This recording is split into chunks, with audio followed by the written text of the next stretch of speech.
welcome to the Metal Cell. I'm glad to say I've Mossy here from Paranoid Beast Promotions. How are you? How's it going, Rich? Thank you for coming to the studio. Everything good with you? Oh, brilliant. Thanks for having me in.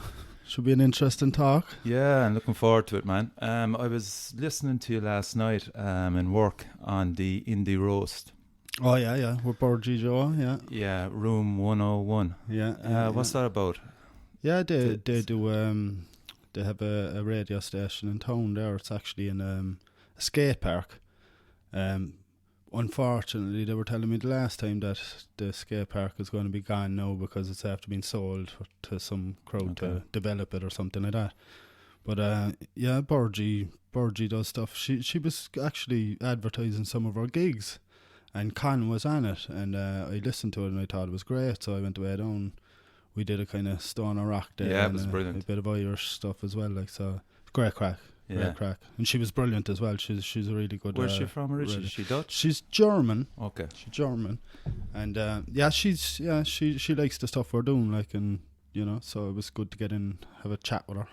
Yeah, this kind of surreal moment happened then while I was listening to it. As you saw, I'm kind of doing decking downstairs, putting in new decking, and while I was listening to the show that day, I was talking to the wife, and she was on about getting these screws right for the decking, and it was these self-tapping screws. So I hadn't a clue what a self-tapping screw was, So we were talking about it anyway, and she goes, "Look, I'll look it up at whatever. You head into work and don't worry about it. I'll order them.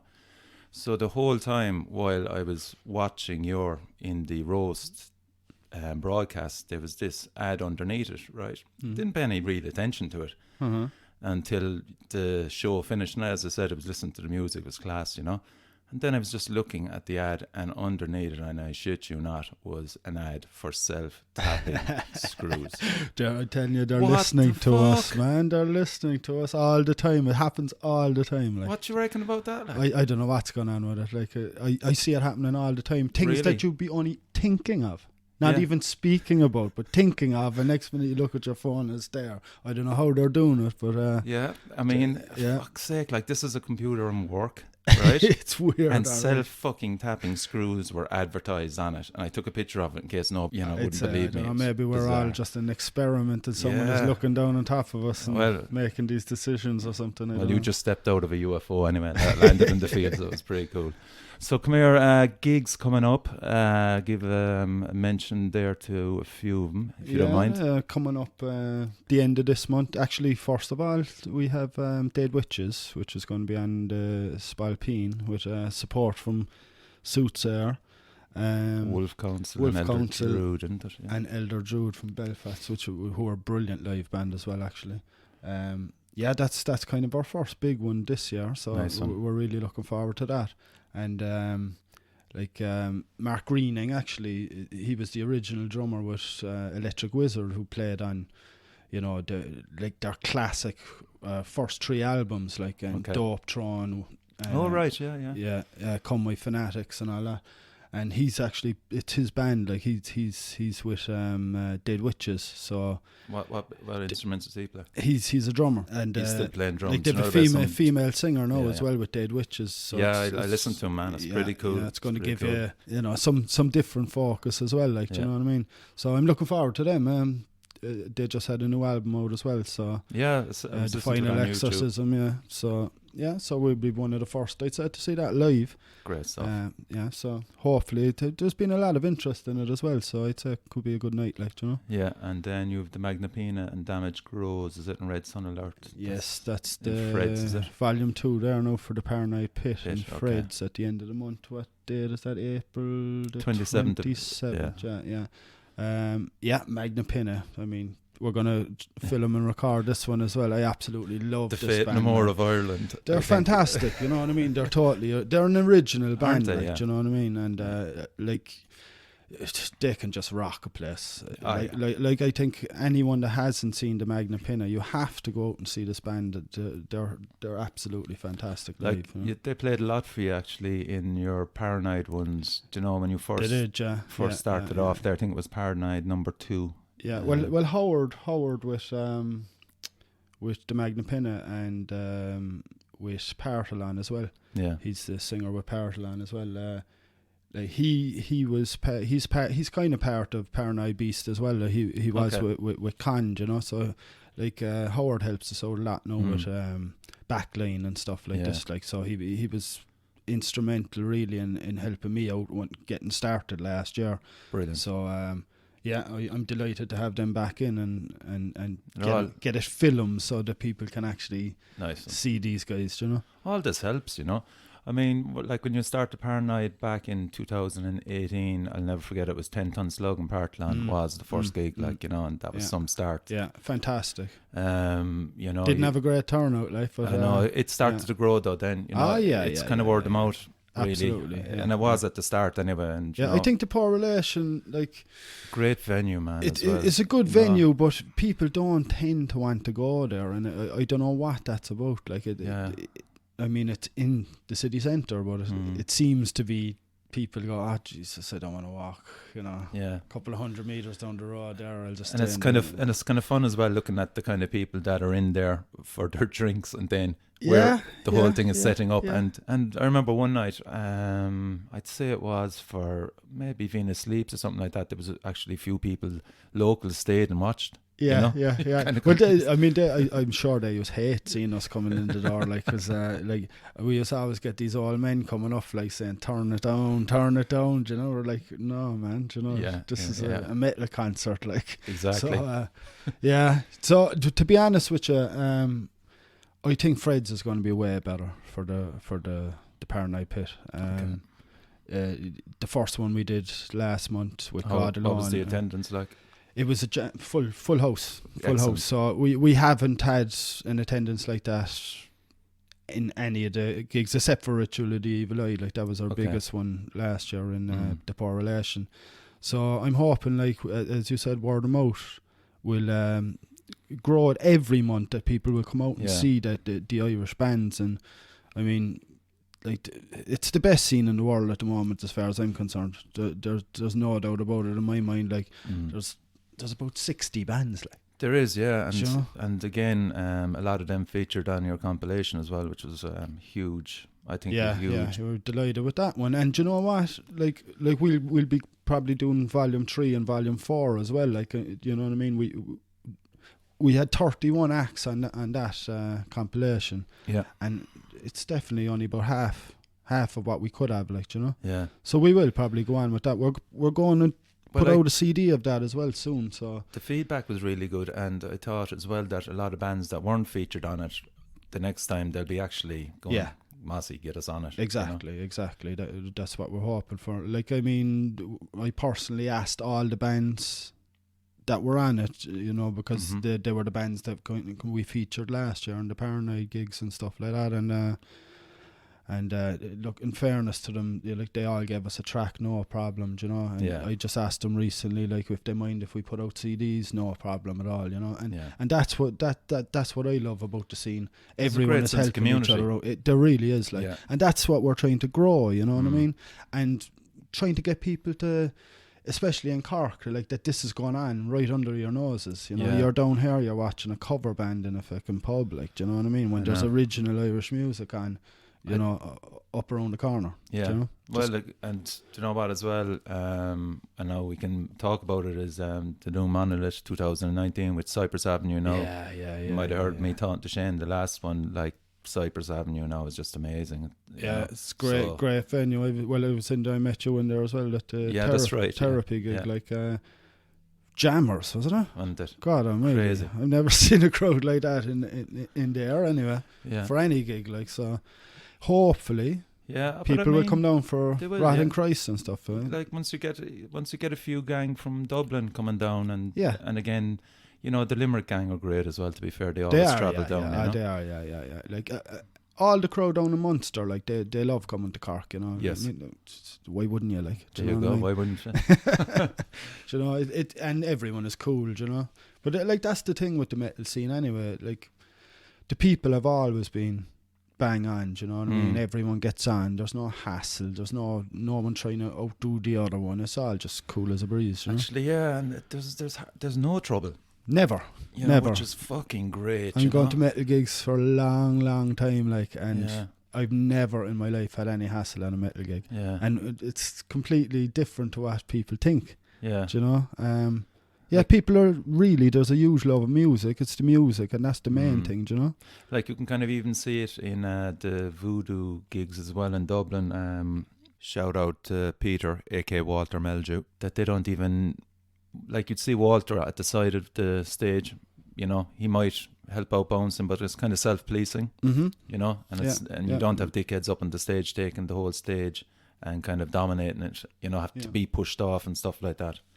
But no, it's great in Cork as well. No trouble whatsoever. Nah, never is. You know, and that's the best thing about the scene. And people that are thinking about, I don't know about going down to a metal gig, you should check it out. Like I'm a big music fan, all types of music. You know, from ska to traditional music, right up to metal. Like, and there's no buzz like a metal concert, really. Like, that's where you're getting a proper live experience. You know? So what kind of was your first? Can you remember your first gig? There's one. First gig I ever went to, or first rock gig. Well, I suppose my first gig I ever went to was actually Nick Kershaw.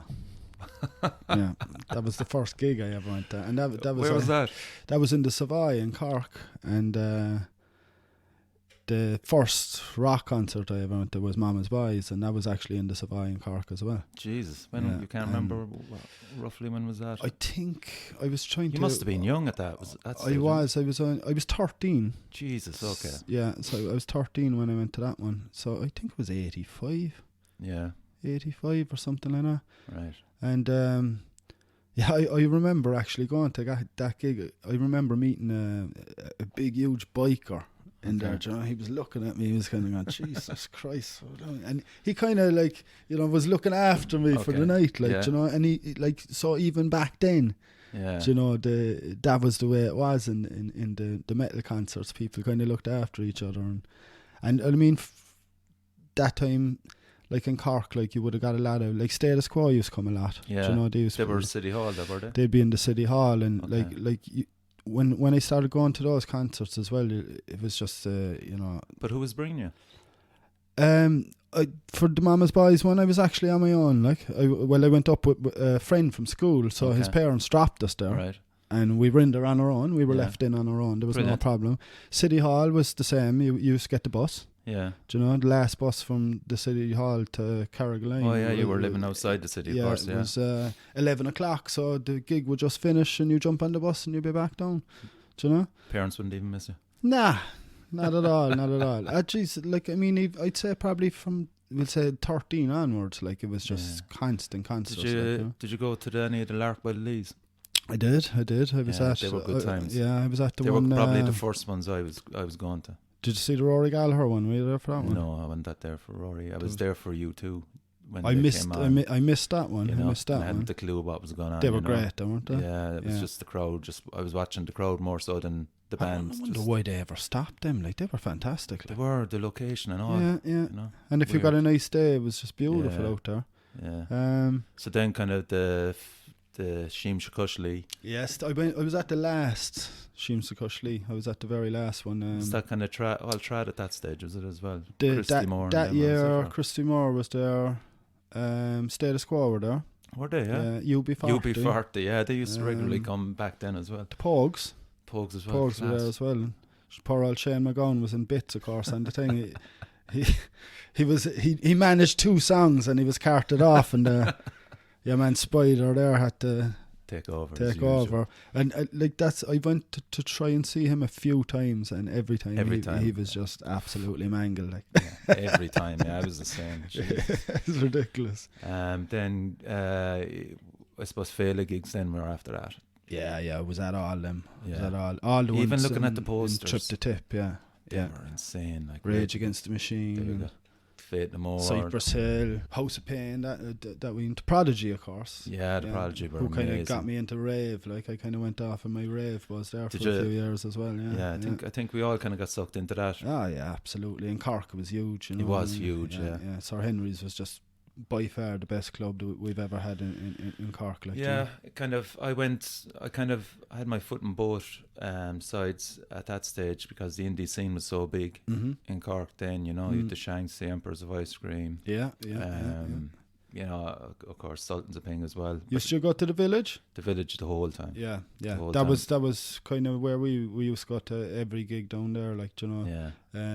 Like the likes of Neurosis there. Now I was telling you the other day.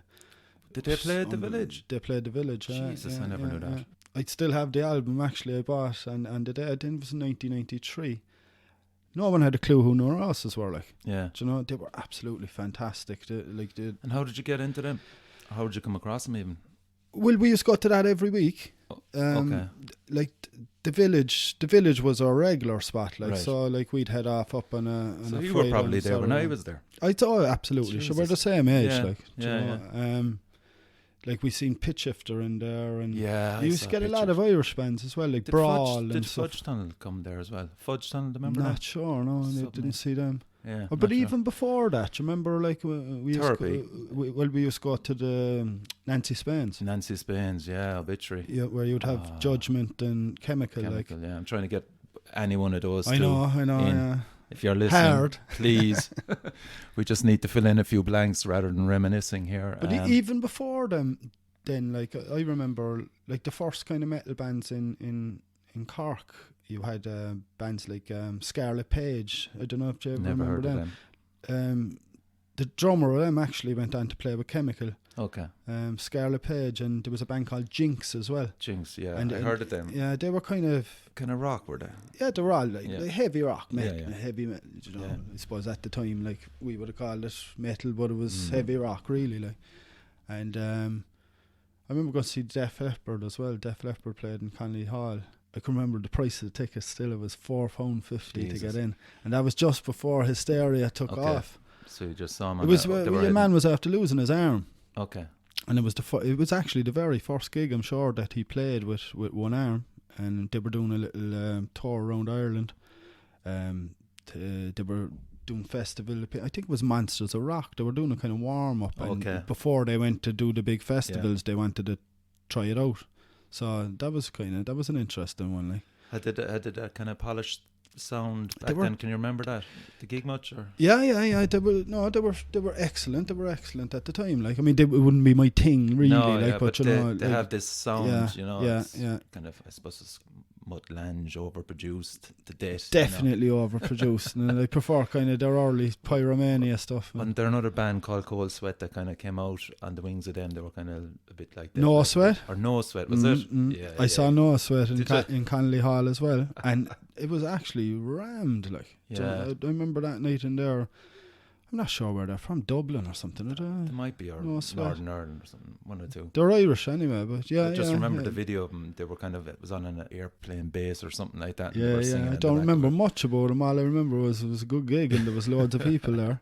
But, So just kind of going back to Sir Henry's then, because like Acid Rain. Acid Rain, yeah. What a gig. It was a weird situation that kind of, there was kind of a lull for a while with metal, you know, kind of when Judgment and Kemikill finished, it just kind of stagnated really, wasn't it? And Definitely. then thankfully the Crushkin Lawn then picked it up again. Well, I know like the kind of industrial thing came along there for a while. There was a lot of kind of bands coming over, like Pitch Shifter now, Yeah. and you know, you had Ministry, of course. Like, yeah, I suppose it kind of went electronic, wasn't it? Like, Yeah. like that new metal thing came in. Like that was something I never got into. No.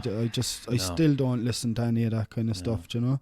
So you kind of went rave then. Was it a kind of dance music then? Yeah, but we like even during that time, like we'd always go to metal concerts. You know, we never stopped going to metal concerts, even though we were into rave as well. Like, you know, yeah, we kind of went on a rave buzz there for a good few years. I think we all did really. You know? Over to Holland and stuff. And Really? Did you travel for it as well? Yeah, Tony, you know, Susie, like, yeah, he was with me. No better boy. Yeah, so yeah, we had good experiences in the rave scene as well, you know. Yeah, and so I DJ as well, like, so. Okay, yeah, of course. I'm into everything really. Like, I used to do a bit of techno DJ and trance DJ and right. tech house and stuff like that. Do you still listen to that much?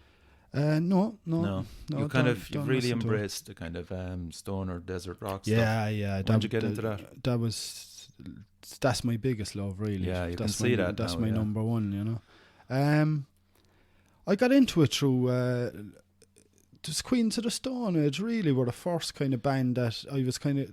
They're interesting, you know. There's something different about them. That Rated R? Rated R. Yeah, I got that as well. Yeah. And I remember the first time I was listening to it, it was a bit strange. Like, it took me a while to kind of, but it grew on me, you know. And so I started reading up about Queens of the Stone Age, and I realised that they were with they were formed out of Caius. Yeah. And I went into, it was the Metropole Hotel. They were doing a record fair one day, and I was just flicking through these things, and I came across a 3 CD set of Caius's albums, you know. Yeah. So I have that anyway. Yeah. Brought it, and it just absolutely blew me away. One of the best bands in the world ever, in my opinion. Like, and of course, when out of that, then you start discovering other bands like Fu Manchu and Sleep and Nebula. And Nebula, actually, I was sitting at home one night.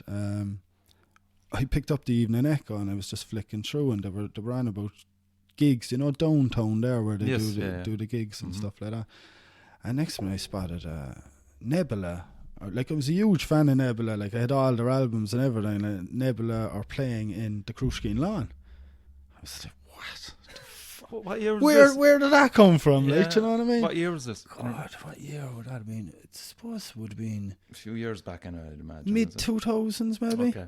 Mid-2000s or something like that. So it was actually on that night that I was looking at it on the thing. Like, so grand job up, straight down. I'd say they thought I was nuts. Like, it was like a pure fanboy in there, you know, buying everything I could of them and getting them to sign it all and all this, you know. Was that kind of... was that around the time the Cruise Scheme were kind of doing the Winterfest and stuff? Like, it would have been the same kind of gang that was organising. Actually, am I wrong? Was it the Cruise Scheme or was it Phoenix? Oh yeah, the Phoenix was. No, it was the Cruise Scheme. It was the Cruise Scheme.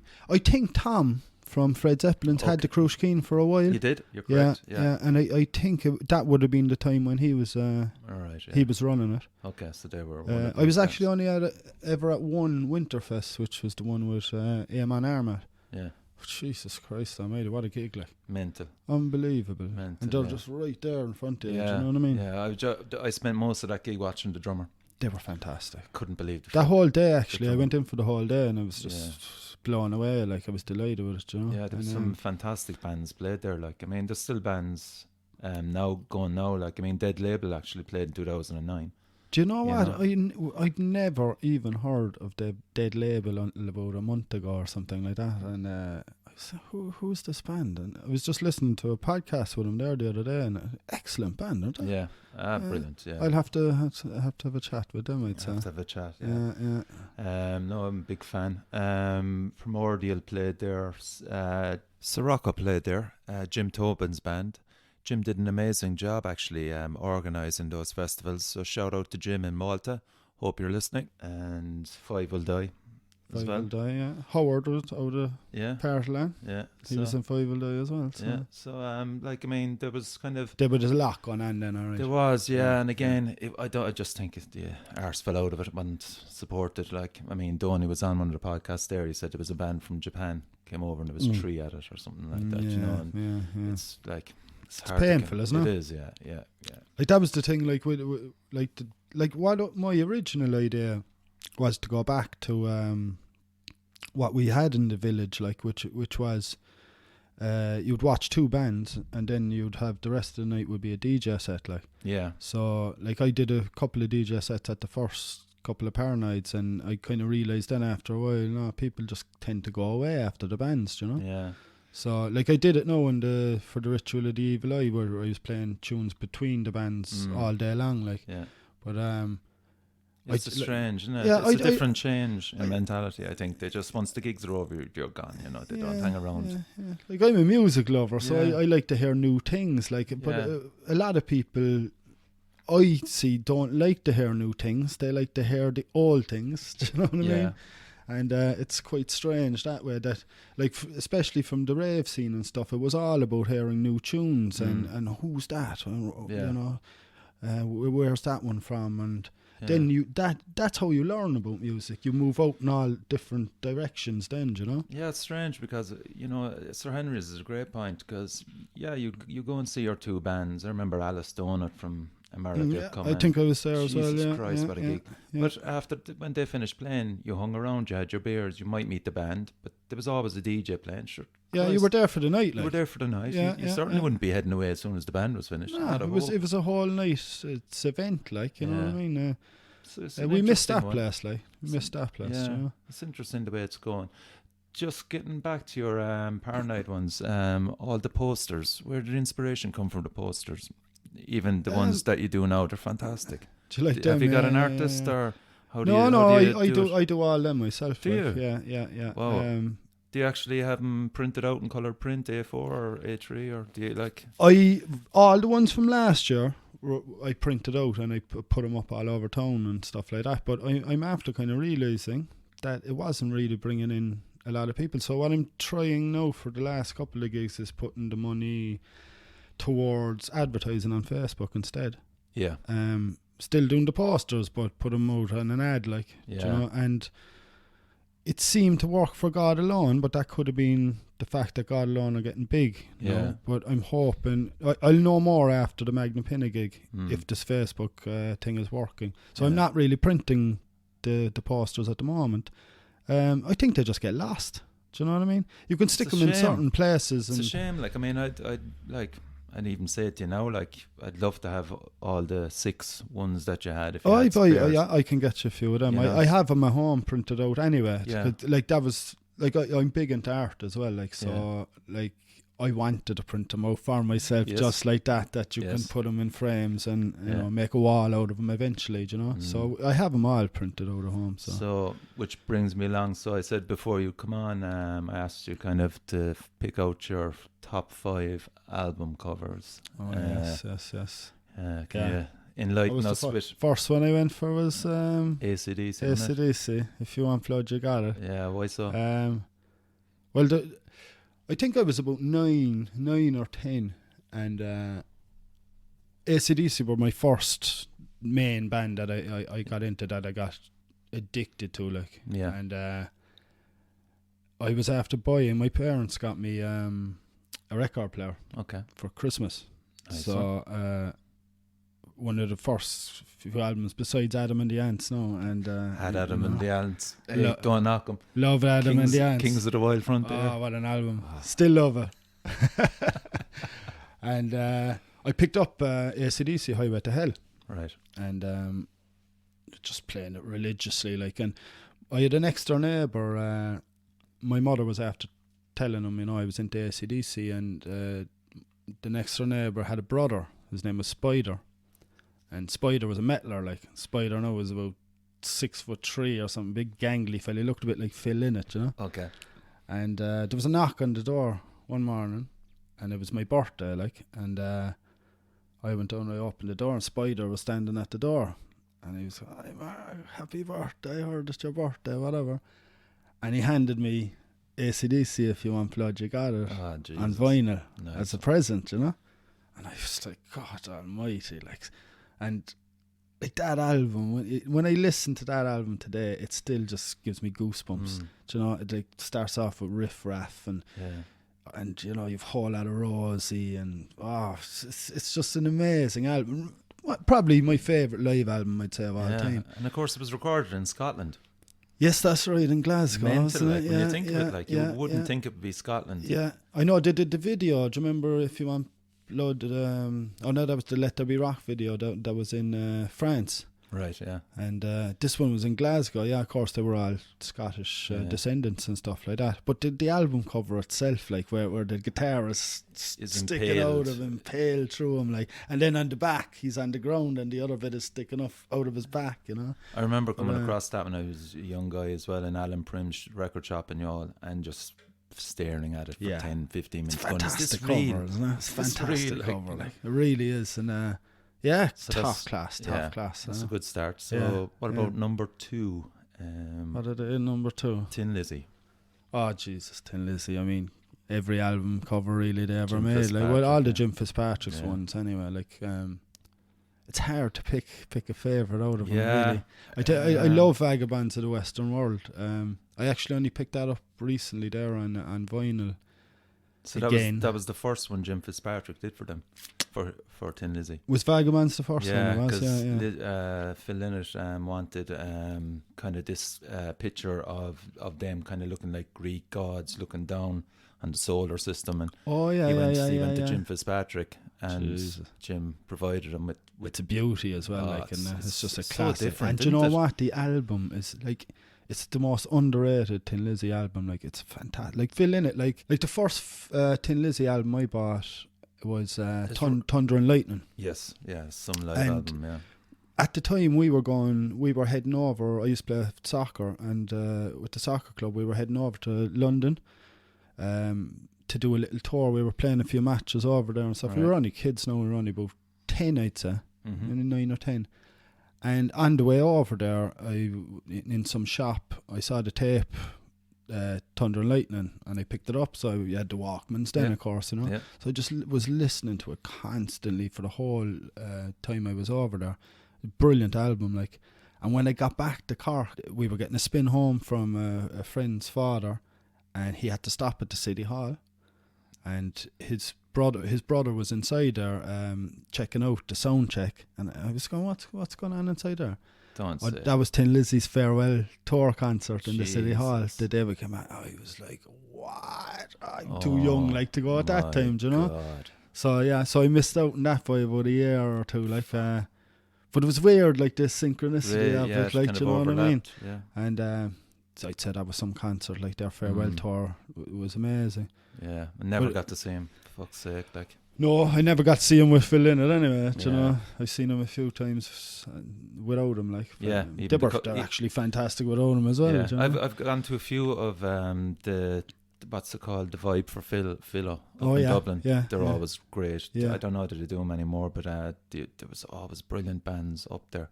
Yeah. You know, doing I think Phil Lynott really is the most important person in Irish rock history. Fuck Like, Bono, man. Jesus Christ, we won't go there now. Yeah. We won't give him time.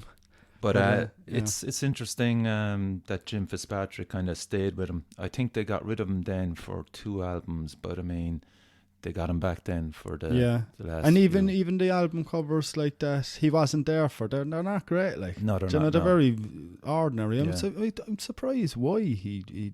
I suppose he wanted to try something different. You were getting into the 80s. Yeah, Kinda. stylistically wise, they're fantastic as well. And of course, it has the whole Celtic Irish thing. Yeah, like, you know, of course. Jim Fitzpatrick's art is just out. Like, I have a few prints actually that I got sent.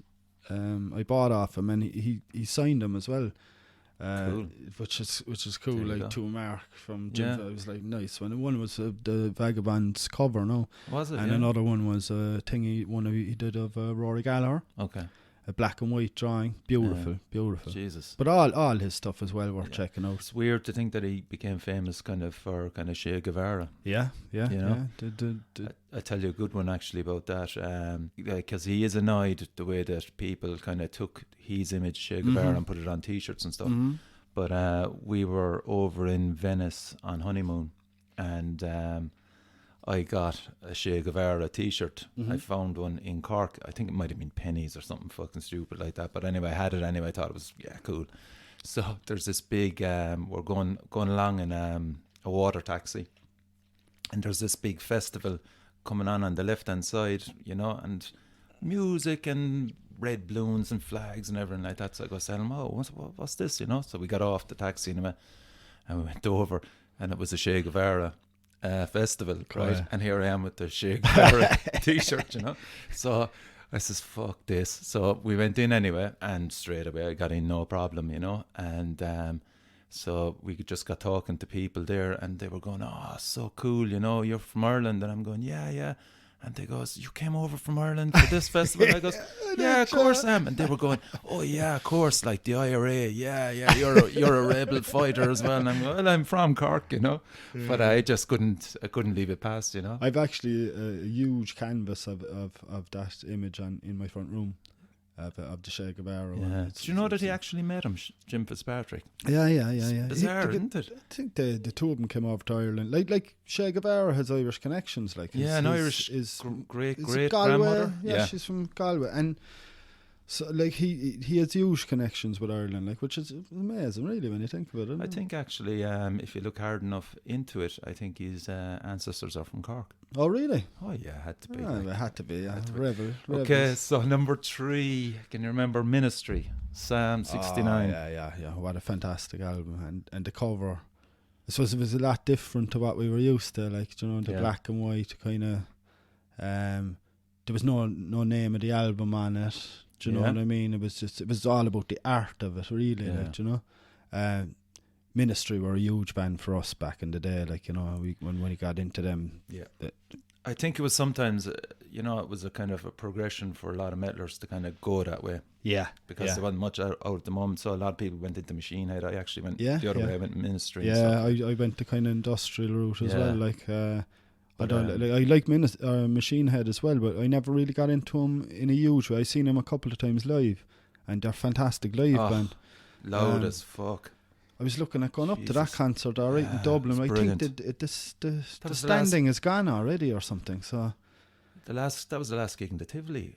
I could be wrong, but I think it might have been. Was it? No, Ministry? It mightn't have been. Well, it was from my last one in the Tivoli anyway. Could have been. That was some gig too, wasn't it? Jesus, he was on fire that night. It was fantastic. Yeah, it was just brilliant. Yeah. You know, everybody went there, came out stone deaf, like, but everybody was just going to go and thank Christ. He's just a great entertainer. He's so funny. Yeah. And it was all anti-Trump as well. So it was great, it was very good. He needs that. Like, he needs to have something does. to rage I think against. You're right. Like, you know I think you're right, because if he didn't have Trump, I don't think we would have got an album out of him. Like, he'd have Bush and all these guys before him. Like, he's always against the system. Like, and he always has great guitarists with him as well. He does, yeah. Guitarists with rigor mortis. I thought they were fantastic. No, that night I was really impressed with the gig he put on, like, you know. But how did you come across Psalm 69? Ooh, God, can I even remember that? Oh yes, I do actually. It was a friend of mine. He was a big alternative fan, like into like Sonic Youth, Mudhoney, all that kind of stuff, you know. Yeah. He had a friend actually who he had moved to America. And he actually, I think he joined the Air Force or something in America. Okay. And he was sending back 90-minute tapes. Right. All things like the Ramones, and all this kind of stuff. So we were big into metal and into thrash and Sepultura, and great band as well. Absolutely loved them. Like, and I used to be giving him these bands, and he was giving me the other bands. And on one of the tapes was Ministry, and that was the first time I came across him. So I bought that album basically when it came. I think I probably bought it on tape, you know. The artist was Paul Elridge, I think his name was. Elridge, yeah. I don't know much about him now, really. Yeah. But, I think he got a shitload of money for it to do it, and it was a case of the way he did it was he constructed the whole album cover by hand. You know, he kind of went to these religious shops, bought stuff, pieced it together, and had to wait 3 days to see if it was, you know, until the process to see if it came out good or not. So in the middle of those 3 days, Al approached him going, well, what's the story? And he goes, I haven't a clue. We have to wait till 3 days. It could be shit or it could be good. Jesus. So I love that idea. That's mad, the whole thing to be. What's it going to come out? Yeah, like? exactly. And it actually reminds me a bit of a band that I love, Jane's Addiction. The Ritual. Yeah, fantastic. The Ritual cover. Yes. It's kind of similar enough with the kind of whole religious kind of tones. Yeah. Icon as well. Great band as well. Yeah. Did you ever see Never seen them live. It's wrecking my head. In case you didn't feel like showing up by Ministry, the DVD or the concert. No. Oh, just check that out. It's probably on YouTube. It's called in case you didn't feel like showing up. Okay. So that you could watch the video or whatever. But it's unbelievable. They're surrounded by a cage, and like there's people climbing up the cage and diving off, and do you know what I mean? Really strong live act like back in the day, like, do you know.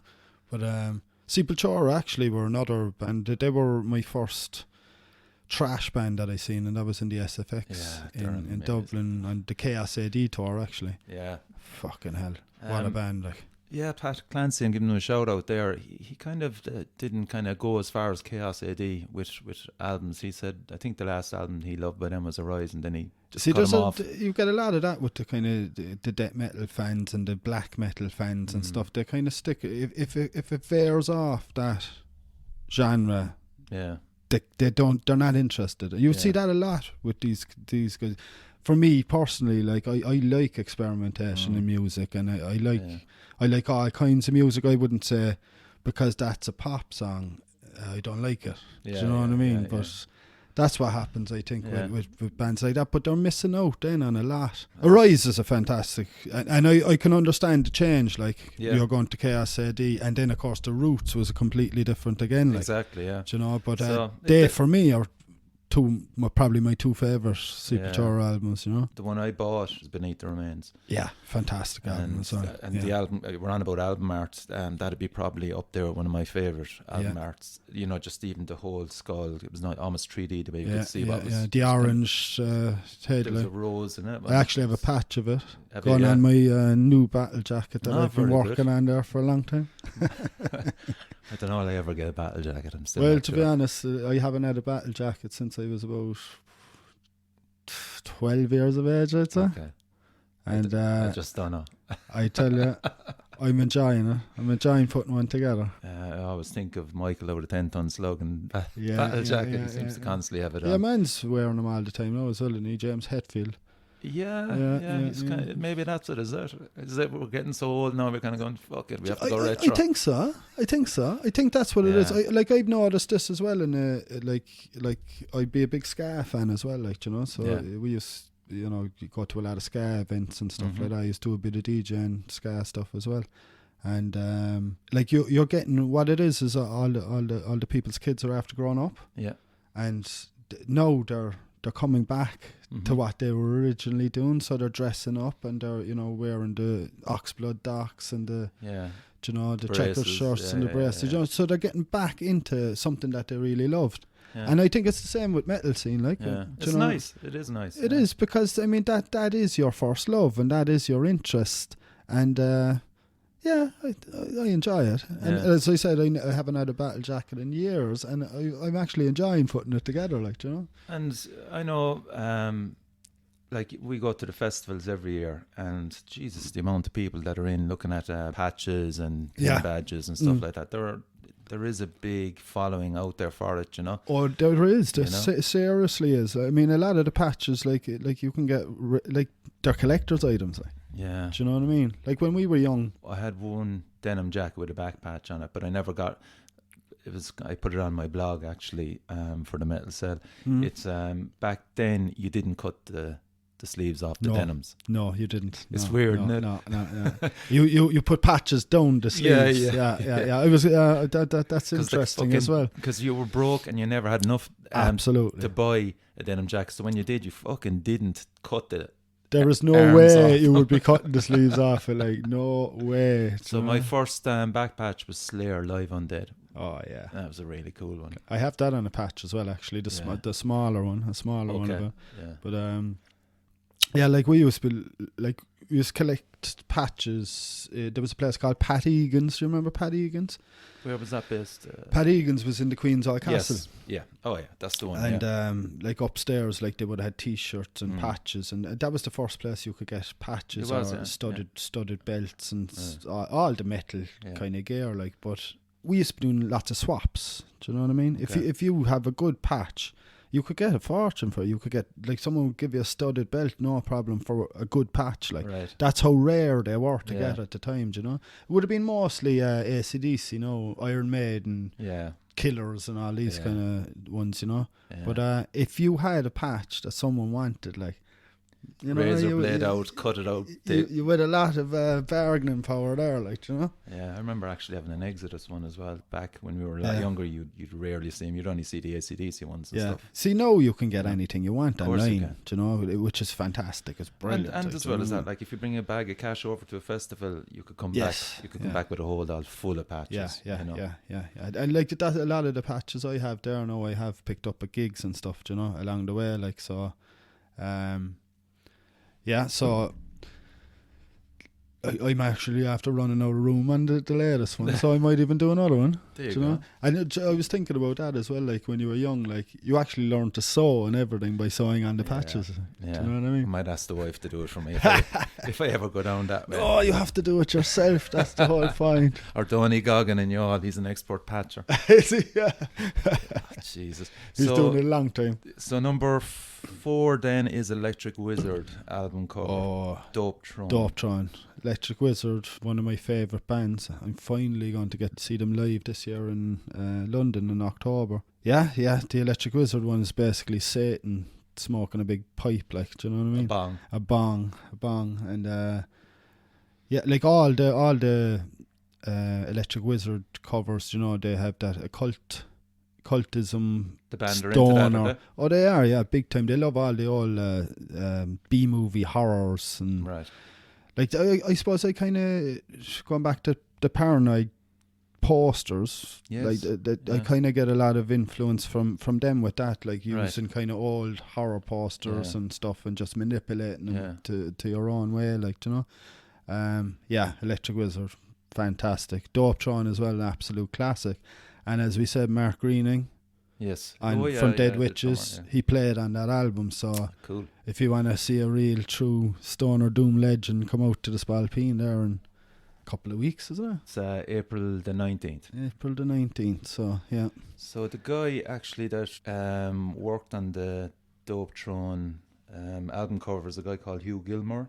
And he worked with 2 of the lads from the band. And this guy did a lot of work for Sabbath, Motorhead and Deep Purple as well. Oh, right. Cool. Their album covers are always interesting. It's very interesting, yeah. A lot of naked women. Yeah.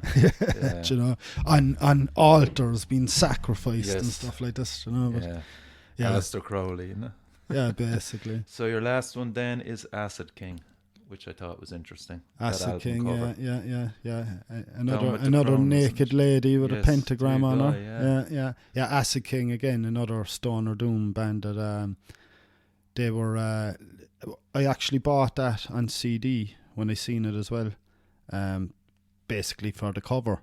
Mm-hmm. But that came out on the Man's Rune label, and Man's Rune. When I got into the stoner doom stuff at the start, Man's Rune was something that kept popping up. Like you had they had put out Caius and they put out Queens of the Stone Age, and they put out Nebula and Fu Manchu and Electric Wizard, fucking Orange Goblin. Huge, it just goes on. Classics. So like what they used to do was they used to do EPs. So you'd have on their CDs they used to put out 10-inch vinyls. Okay. And your man that owned the label is a guy called Frank Kozic, and Frank Kozic was an artist, and he set up this label because he wanted to put out alternative bands and stuff like that. I collect the 10 inches, and like the covers are just folded in half, but it's art, like. Do you know what I mean? Jesus. And so he probably did about 200 10 inches, but then on the CDs you'd have one-on-one, he'd put 2 10 inches on one CD, and you'd have one art on the art of one artist on one side and the art of the other artist on the other side, you know. Right. So Acid King, actually that one came out, Down with the Crown was with a band called Altamont, another fantastic stoner band. Like a lot of this stuff, it's even today, it's really out there. It's fantastic music. It's very experimental, you know. Yeah. So Man's Rune, High on Fire put out their first album on Man's Rune. Right. Do you know? Did he have any like High on Fire? Their artwork is fantastic. Had he anything to do with them? No. Any of the artists that released stuff on Man's Rune, he did the art for all of them. All right. Every single cover. Okay. After that then, like the High on Fire art I think is done by Eric Roper. Right. So he would have done the original Sleep albums, Dope Smoker and stuff like that. Legendary stuff. So he does a lot of fantasy art, and that's the High on Fire are big into the fantasy art. Like High on Fire as well are just like one of the best live bands. They're fantastic, fantastic live. You're going over to see Sleep, aren't you, you lucky bastard? Yes, next week. Is it next week? Next week, yeah. I'm going over with Adrian there, Adrian Beacom. So yeah, we're going to see Sleep play Holy Mountain from start to finish. Oh, I can't wait. While sipping water and having some fruit. Yeah, that's it. Yeah. It's going to be nice and some chill. Green very, lettuce. very relaxing. Very relaxing time. Yeah, we're going over for the full festival. I saw Sleep in Hellfest. Did you? In the tent. I can't in the Valley or one of those ones. I just couldn't appreciate it. Yeah. It was too fucking packed. Yeah. Okay. Right. Yeah. And it was just. You know, you couldn't even stretch your arms. It was just jammed in there. No, it was great, but I was just kind of going, what I wouldn't give just to kind of see him in just a proper venue. Like this would be the right place for them now, because obviously it's in Holland, it's Roadburn, it's Stone or Rock Mecca, and they're going to do two sets. So they're going to do Holy Mountain from start to finish in one, and then they're going to do their new album, The Sciences, in another one. So you're going to get 2 concerts from them. I met Matt Pike. Oh, did you? Yeah, I met him when they finished that gig. We were hanging around the VIP area, stuff, and a guy called Patrick Murphy from Galway, Limerick. But so we were outside hanging around there, and I just chanced my arm because there was a bouncer there, and he kind of just turned around, and I went through. Yeah. Nice, Patrick wouldn't go through, Yeah. And so you were in there. So I was in there, and here was Matt Pike walking around with the white vest on him. I was just, fucking hell, Matt Pike, how are you, man? Loved your stuff. He's some legend, and he was so down to earth, down to earth. And he says, "What are you up to, man?" And I goes, "Well, there's a band on in the Valley. You coming down?" He goes, "Yeah, cool." So he came with, and it was just priceless because Pat was standing outside with his flag, and here I am walking out with Matt Pike, and he's just like fucking shitting himself, going, "Are you kidding me?" Because Matt, Pat, come on, we're heading up to the Valley, and off he went. Buddy here, Matt. Cool, like. He's unreal. The first time I saw them was last year. We went to Desert Fest in London. Basically, we went over because High and Fire were playing as well. I wanted to see them live, But God Almighty, he absolutely blew me away. I've never seen a live performance like. We went up to the one in Dublin there recently as well, and it wasn't half as good as what he done in London. It was just. I was like. I was kind of explaining him as like the Jimi Hendrix of metal. Do you know what I mean? It was just. It's incredible, really, to see him play like. And he's fucking suffering from health problems. I mean, he's got his serious health problems. He's got his shit together now, thank God, but he's still suffering a lot. Like, I mean, when they got the after Grammy, losing a few toes commented? and stuff. Yeah. But well deserved. Well deserved. Do you know what I mean? But you never would have expected that to happen. No. But finally, people are starting to see. Look. Forget about Jet Row Tull, we're going to do, look at real artists. Like the interview afterwards was just pure car crash. Did you see it at all? No, I didn't see that. This enthusiastic, MTV kind of presenter, and just the 3 boys were just grimacing, going, "Oh, I can imagine it. Like, oh sake, my God, It was kind of like, did you see The Cure getting the award there for the Grammys as well? And this annoying woman, just was so. Absolutely 200% over the top, excited with Robert Smith, like. And what was Robert Smith just like? Droll as fuck, like, and it was just like, You're going to that as well this year, The Cure, yeah, I can't wait. Yeah, I can't wait either. Are you going? Yeah, I'm going to see nice one. Yeah. Look, I've seen Metallica a rake of times. I've never seen Metallica, but I've no interest in seeing them either. Like, after Some Kind of Monster, I just couldn't watch them anymore. Really, like, I see The Cure in Prague about 6 or 7 years ago, and they played for 3.5 hours. And how good was it? It was absolutely amazing. Perfect. They're an unbelievable band. That's unbelievable. Great. And live, perfection. That's what you would say about him. And how's he kind of singing wise? Perfection. Oh, great. Like, he never changed at all. Do you know, people get worse. He never changes. That's brilliant to hear. Because obviously he sounds like he does on the records. Like, that's how good he is. Jesus, great. And riders support him as well. So that's even. It's going to be a great day out. Yeah, so definitely. And the venue was supposed to be fantastic as well. I was never up there at Malahide. No, either. But a mate of mine was there last year, and he said it's just stunning. But hopefully we'll get the weather for it. Yes, so looking forward to it. Yeah. But come back to Frank Cusick. He designed posters because I didn't know of the guy, but I just checked them out, and he designed great concert posters for bands. Yes. So Afghan Wigs and Jane's Addiction were the 2 that stood out for me straight away. Cool. Yeah, he did a load of stuff. Jesus, he has a huge amount of art out there, It's really bright, bold colours as well, Great to collect, Do you know, like you were saying that. Like yeah. I was collecting the 10 inches. I'm kind of after getting into the expensive area now, though. Okay. Do you know what I mean? The ones like Kaya Snow and stuff. 200 or 300. Well, not even that much. No? Like you Aren't probably, like you could be talking like 80 to 100 for a 10 inch. Okay. Do you know what I mean? Yeah. And sometimes you'd be kind of go, oh God, I don't know, can I push to that? Like I think probably the most expensive I paid for one was about 60, you know. Right. But I picked up a lot of them then, like for, you know, because they wouldn't be bands that were well known. Mm-hmm. Do you know, they were just one-off kind of things, So and they're the you ones get them now, for about 10 or like. They're the ones maybe in 20 years' time you'd be kind of making a few bob out of. That's if you'd sell them. Yeah. So I've kind of calmed down on collecting them there for a while. I got up to about, I think I have about 20 or 30 of them or something. And so I'll relax on it a while and then I'll pick it up again. And some other stuff. But it is a nice collection. It's nice to have. You know? Yeah. It's nice to be in that position, isn't it? Yeah, you know, it's grand to be able to just throw your money away. Yeah. keeping it within the music scene anyway, you know. Yeah. So that's it, dude. Any shout outs? We've talked about the gigs that are coming up. I want to give a shout out to Grey Stag actually. Hopefully get a t-shirt off them lads. And they said as well they love playing Cork, you know. So they love Cork. Yeah. Well, they're down here. They're down here a lot. I'd say they're down here more than they are in Dublin at the moment. You know. Yeah, we take it.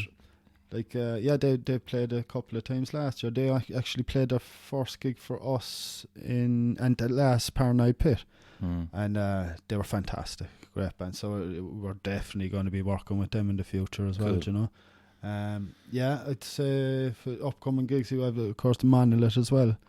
Cannot wait for that. The early birds are sold out, aren't they? I think. The early birds, I'd say he probably put brilliant out a few of value. them. Yeah, Jesus, very cheap as chips, like, you know.